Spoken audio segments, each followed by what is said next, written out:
This is Cast of Wonders, the young adult fiction podcast featuring stories of the fantastic. Welcome. Episode 558. I'm Alicia Caparasso, assistant editor at Cast of Wonders. Every year in September, Cast of Wonders celebrates Banned Books Week, an annual international event celebrating the freedom to read and raising awareness of the immense social value of free and open access to information. Our second Banned Books Week story is Braiding Challah by Rahel Guten, a Cast of Wonders original. Rahel Guten is a writer and special education teacher. Her short fiction has been published in venues such as Escape Pod and Correo. She lives in Brooklyn, New York, and is a member of the organizing team for Brooklyn Speculative Fiction Writers. She shares her apartment with a satisfying assortment of books, a growing collection of craft supplies, and an impressive number of fountain pen ink samples. You can find her online at rahelguten.wordpress.com. The story is narrated by Rosie Sentman. Rosie Sentman is an actor, voice actor, writer, singer, and all-around theater artist based in Boston, Massachusetts. By day, you can find them introducing grade schoolers throughout New England to Greek mythology through drama and comedy, or employing their background in disability advocacy in their position as a standardized patient. By night, you can find them writing academic articles and original fiction, or running lights and sound at an improv comedy club in the North End. You can find them and more information about their recent projects at rosiesentman.com. And now, we've a tale to tell.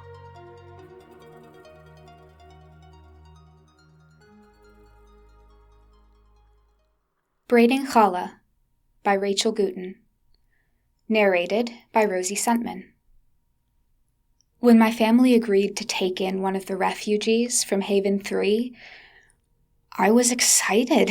Sarah was 15, just like I was, and even better, she was Jewish too. There were only a few Jewish teens on the ship, and it would be nice to have one more of us. I knew things wouldn't be perfect. Taking Sarah in meant sharing my tiny room with her. Once we added the second bed, there would hardly be space to walk between them. Still, I was sure we could make it work. But my excitement didn't last for long. The day she arrived, Sarah barely spoke a word to any of us. Every time I asked her a question, she'd nod or shrug or ignore me entirely. That night, she cried herself to sleep. And when I offered her a hug, she cried even harder. I couldn't figure out how to make her stop. The next day, she went to school with me. The entire way there, she kept stopping to stare at things. "Come on," I insisted, more than once, but Sarah refused to hurry. She slowed down to run her fingers across a row of hanging planters, then stopped to gaze up at the high ceiling over the park. "We have real clouds back home. Yours aren't as good." "Our clouds are fine." We'd rescued her from certain death, and here she was insulting our ship. Not only that, but we were already running late. "Stop looking at them. We don't have time. We need to get to school." And my day didn't get any easier from there. At lunch, I had to help Sarah navigate the food court. Everyone gets the same number of meal credits each week starting on Sunday. I showed her how to check her balance. If you run out before the end of the week, you'll have to eat the tasteless stuff they give out at the free counter. Even after I explained all of it, Sarah went straight for the most expensive foods. I had to physically steer her away from the meat stand with a hand around her elbow. Meat's only for special meals, like on Shabbat. Friday night dinner and Saturday lunch were usually the only times my family ate meat. And even then, my father knew how to make a small piece of it stretch. He'd cook up some chicken soup for dinner, or a hearty beef stew with carrots and potatoes. I had to explain the bread situation, too. Flour dust was dangerous in the ship's ventilation system, so all of our bread had to be baked in the communal bakeries with their specialized air filters. Whether we bought from the bulk batches or reserved some time to bake on our own, it was almost as pricey as the meat was. By the time we got back to the table, protein bowls in hand, lunch was almost over. I missed Cam's report on his latest dating disaster, and apparently there'd been some drama during Salim's chemistry class, but all I caught was something about a neon pink stain on one of the lab benches. By the end of the day, I was utterly exhausted, and all I wanted to do was disappear into my room and shut the door. But of course, I couldn't do that. Sarah got there first. After dinner, I turned to my parents for help, but neither of them was particularly sympathetic. "Give her time," my mother said. "She just lost everything." And I knew that. Of course I did. All of us had heard about how the main dome on Haven 3 cracked open, exposing everyone to the planet's toxic atmosphere. Sarah had spent 3 entire weeks in an underground shelter with the other survivors, eating emergency rations and wondering if anyone would rescue them. And her father hadn't made it to the shelter in time. But knowing all of that didn't make it easier to play host to her. Tuesday wasn't any better. When Audrey messaged me during dinner, inviting me to her place to hang out, I practically got down on my knees to beg for permission, even though it was a school night. I was shocked when my father agreed right away. "And you should take Sarah," he said. I could tell it was more than a request. But half the point of going to hang out with Audrey was that I could finally get away from Sarah. "Audrey's room is too small," I insisted. And it was true, wasn't it? Sure, we could squash 3 or 4 of us in there if we really tried, but "You'll make it work," my mother said. "But she'll be bored." "That's enough. Quit braiding challah. Either you take Sarah with you, or you don't get to go." Fine. It was clear I'd already lost this argument. "Let's go, then." I shoved my chair back and turned toward the door. "Wait," Sarah called after me. "Braiding challah? I don't see any challah." I was glad no one saw me roll my eyes. "It's just a story. Are you coming or not?" Sarah wasted no time catching up with me at the door. "What do you mean, a story? Where's the challah?" I turned left and led Sarah down the corridor that would take us most of the way to Audrey's. "No one ever has challah in real life. Not anymore." "What are you talking about? I have challah every week." "Every week?" Sarah wasn't making sense. "But it's just a story. There's this baker and the rabbi and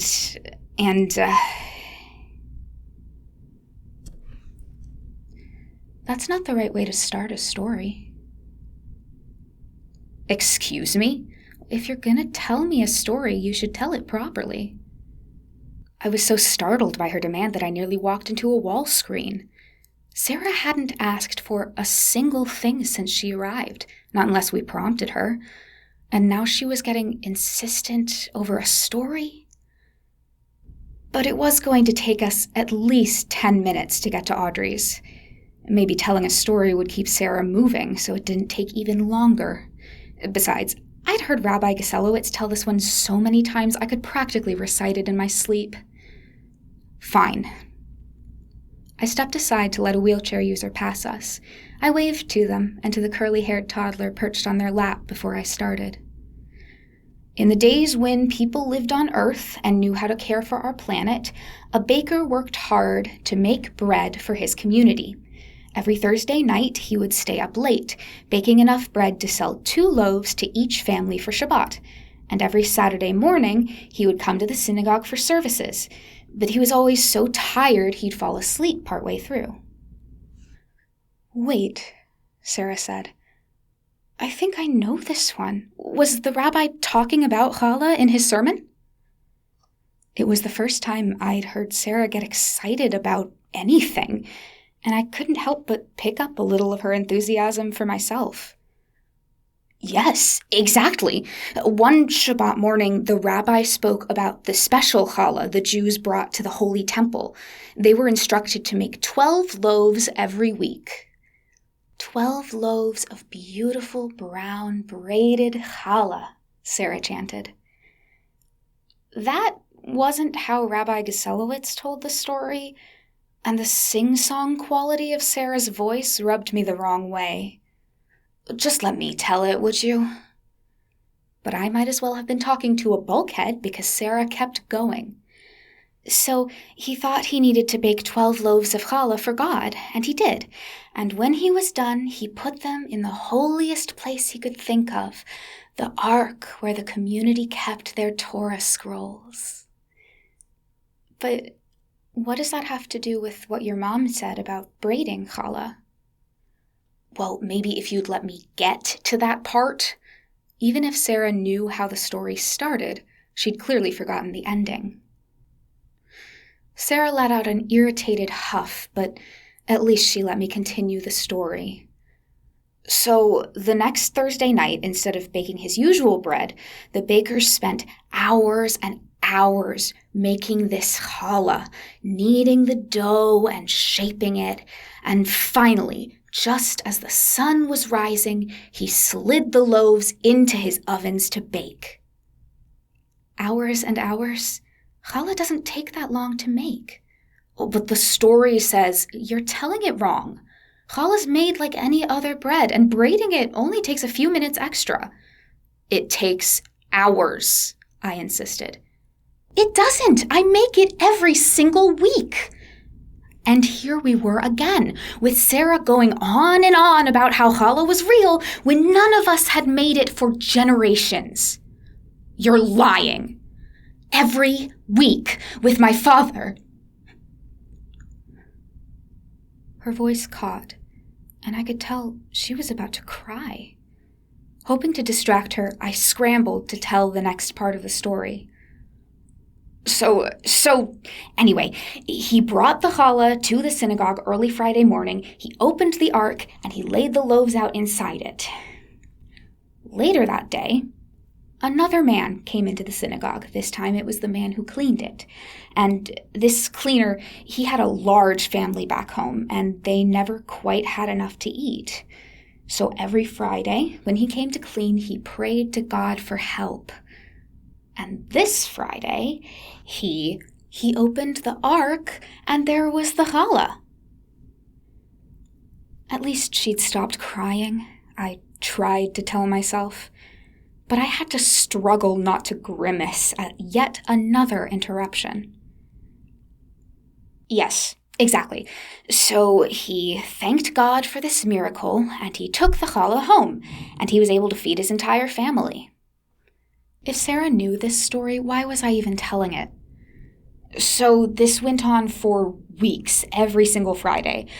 But the baker was getting more and more tired, and he was baking less and less of his regular bread. Other members of the community couldn't get the bread they needed because the baker kept on running out." At this, Sarah stopped abruptly, and I made it 5 steps past her before I realized she wasn't following me anymore. When I turned back to find out what had made her stop, she said, "You're telling it all wrong." We'd reached the turnoff for Audrey's corridor. I didn't have much time to finish the story, and I was more than fed up with Sarah's interruptions. "I'm telling it right. Just listen." I was determined to finish the story before we arrived at Audrey's door. One Friday morning, the rabbi figured out what was happening. She made the baker stay and watch until the cleaner came to pick up the challah. "You helped one person in need," the rabbi told him, "but in the process, you harmed everyone else. You're wasting your time braiding all that challah. You need to use your resources more efficiently." So that's where the saying comes from. Braiding challah, wasting time. Sarah glowered at me. "It's not a waste of time, and that's not how the story goes." "That's exactly how it goes, word for word." But Sarah turned away from me and stormed off down the corridor, back in the direction we'd just come from. Wait! I really didn't want to chase her down, but I knew I'd get into huge trouble with my parents if I didn't. "Have fun with your friend," she called over her shoulder. She turned a corner and disappeared. I knew I should probably chase after her, but both of us were old enough to make our own decision. So, I continued to Audrey's without her. After that, Sarah went off on her own more and more often. On Thursday afternoon, she disappeared right after school ended and stayed away for hours. For the first time since she'd arrived, I did my homework in my room, at my desk, with no one else there to bother me. And when she finally got back, just in time for dinner, she was smiling, actually smiling. That night, she even slept without crying. I began to think that maybe this could work out after all. But when I got home from school on Friday afternoon, my father was waiting for me, and he didn't look happy. "Where's Sarah?" "How should I know? You need to keep better track of her." "Since when? I'm not her babysitter." At this, my father made a huffing noise and allowed his shoulders to slump just a bit. "I know, but Sarah's still learning her way around." "And she's doing fine. I don't see what the issue is. She's crying less and exploring more, and she used up all her food credits." "Wait, what?" "I went to buy our food for Shabbat, and her account's completely empty. The rest of us will have to stretch our credits to cover her until Sunday." "But that doesn't make any sense. I explained the whole thing to her, and I've been with her at every meal." "And now the rest of us would have to cover her?" I knew exactly what that meant. No special foods this Shabbat. Definitely no meat. All the time I'd spent helping her learn her way around, and this was how she repaid me. "Maybe you can try explaining." I was sick and tired of being responsible for her. Explaining what? I whirled around, and there she was, standing in the half-open doorway, clutching a food sack too tightly in her hands. "Nothing. Ask him." I gestured towards my father. But Sarah didn't ask anything. "I brought you all something for Shabbat." A gift in a food sack. That was where her credits had gone. My father accepted the sealed bag from her and set it down on the table. "We appreciate it." "No, we don't," I blurted. "Dahlia."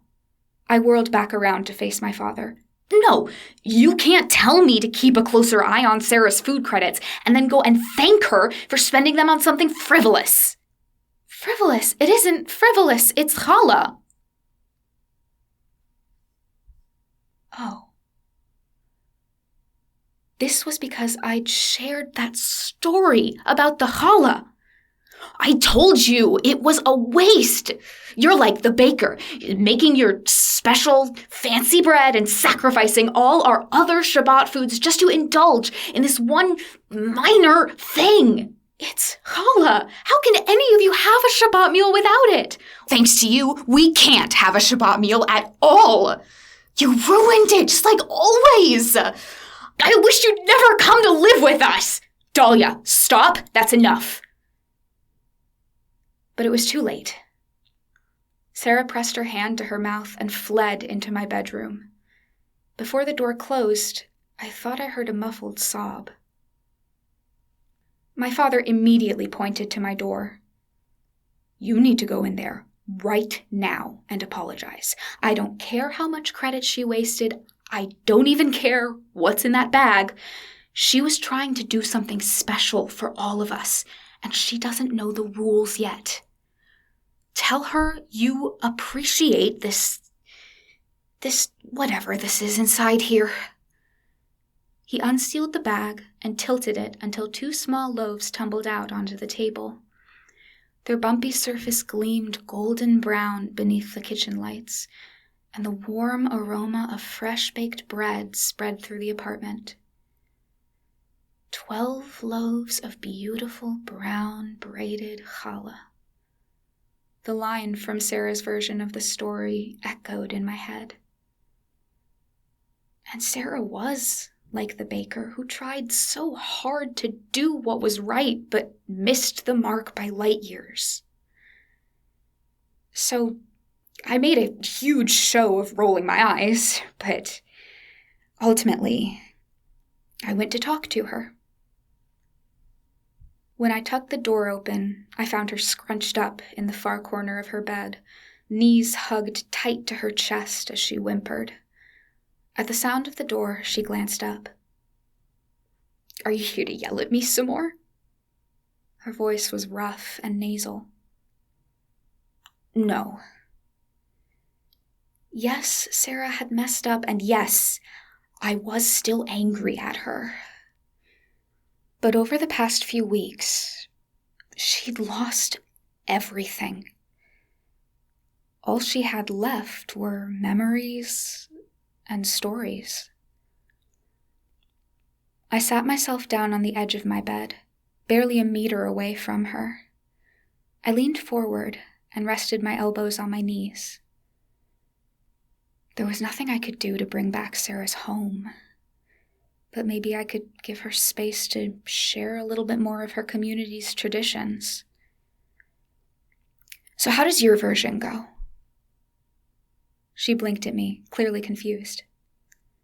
The challah story. Your version. How does it go? Her gaze hardened into a glare. Why? So you can tell me it's wrong again? No. I want to know. Really. For a minute or two, Sarah just sat there, staring at me, like she was waiting for me to share the punchline of some joke she'd completely missed. I was about ready to give up when she started talking again. It's mostly the same. Not all of it, though. The way we tell it, there's no rabbi. It's just the baker and the cleaner. One Friday, the baker's running late and the cleaner shows up early. The two of them see each other and they figure out what's going on. And then they hug like best friends. And they spend some time talking. The cleaner finds out the baker lives alone, so he invites the baker to join his family for Shabbat dinner. The baker says, "Sure, I'll bring some challah." And the cleaner says, "You already did." By the time Sarah finished the story, she'd stopped crying completely, but I felt like I wanted to cry myself. The baker was alone, just like Sarah, and the cleaner's family had welcomed him. You know, I finally said. You don't owe us anything. You can just be here with us. Just bring yourself. But Sarah shook her head. It isn't Shabbat if we don't have challah. I wanted to tell her that wasn't true. Not for my family, not for any of the Jewish families on the ship. But to Sarah, this challah was more important than any other Shabbat food we could serve. It was worth spending every last one of her meal credits. I still wasn't thrilled with the lack of meat this Shabbat, but I knew I was going to have to let it go. You're right, I finally said, because this was her truth, even if it wasn't mine. For Sarah, Shabbat just wasn't right if she didn't have her challah. I look forward to tasting what you baked, I added, and I meant it. Anyway, we should go help my parents get ready, yeah? I pushed myself up off the bed and offered her my hand. Her palm was warm and dry against mine. She gave my hand a squeeze before she let go, then followed me out of our bedroom. I chuckled a bit that some of our readers commented that the speculative elements seemed light in this story. The hard sci-fi elements are wound through the story so seamlessly that they do not need to be described separately. This is masterfully done here by our author. The story doesn't constantly scream at you, "Hey, we're in space," but it most definitely constrains the actions of our characters. I think that's the best kind of sci-fi story. Our author has picked one of the most difficult ages in a woman's life to be a girl. I remember what it was like to be 15, and that was, well, let's just say that was a few decades ago. Keeping in mind that the brain is still maturing at 15, among other things, it's a time when you are practicing independence, but aren't always ready for the consequences. New responsibilities are being placed on you. You are starting to think about a future outside of your parents' home, and you are learning that not everyone's reality is the same as your own. And to be honest, the 15-year-old brain can be a little selfish. Dahlia is living this age in the safety and comfort of her parents' home in a stable environment. Sarah is not. She is facing the consequences of the loss of her home without her parents and in an unfamiliar environment. She is searching for that safety net, and that connection is found through the foundation of a shared story. Understanding and empathy is found through where the story diverged. Now that doesn't mean that Dahlia was happy that her comfortable patterns for Shabbat were disrupted. She's still 15 after all.